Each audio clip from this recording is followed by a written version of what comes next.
Okay. Have you ever stopped to think about how just the sheer number of people going into higher education now has secretly changed everything? Yeah. Like how we learn and maybe even more, how we're actually graded. It's a really good question.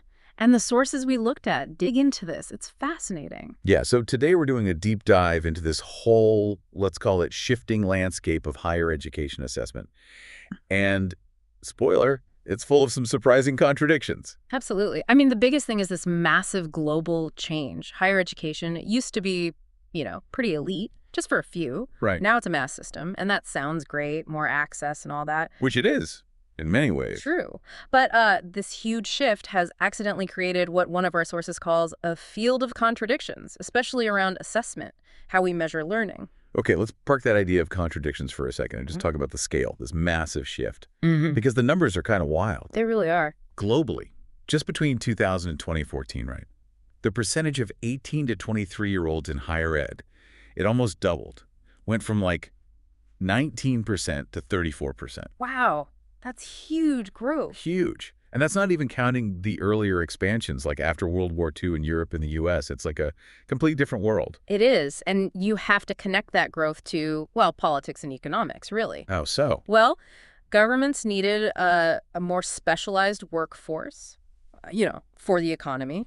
Skilled workers. Oh, So that pushed this expansion, leading to way more universities, different types of institutions too, yeah. and critically, a much, much more diverse group of students coming in. It wasn't just about sort of intellectual pursuits anymore. It was about building the nation's workforce. Okay, so that sets the stage. Now let's get back to those contradictions you mentioned, because this is where it gets, well, really interesting for anyone who's been through the system. Right. So the theory is, in this big mass system, assessment should change, shouldn't it? It shouldn't just be about cramming for exams. Exactly. The ideal is that it fosters, lifelong learning. They call it assessment for learning, right? Yeah.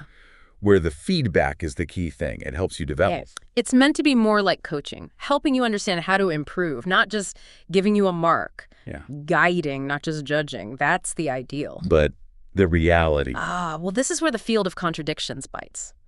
Mass higher education, just by its nature, it needs efficiency.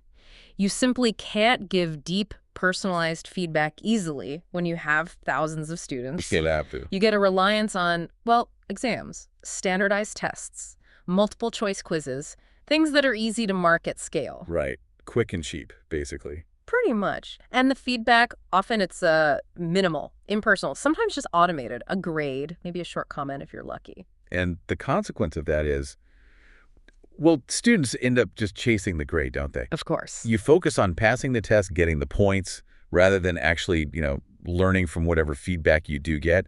It becomes a hoop to jump through. Exactly. You've probably felt that pressure yourself, right?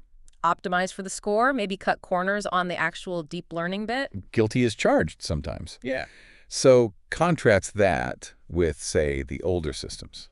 The elite ones. Oh, completely different world. Much fewer students, for starters, so you had closer relationships, almost like an apprenticeship between the student and the teacher. Okay. Which allowed for really rich formative feedback, not just on your essay structure, but on your thinking, your arguments. Wow, yeah. It shaped not just academic skills, but, your whole way of thinking, your intellectual character even, that kind of deep personal engagement.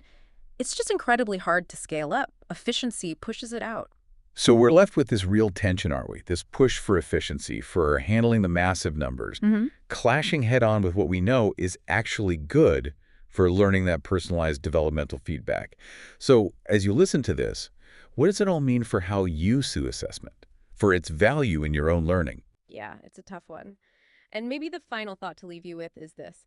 Given these contradictions, this tension between efficiency and development, how could we maybe rethink what assessment is for in today's huge higher education system? Is there a way to value something beyond just the grade?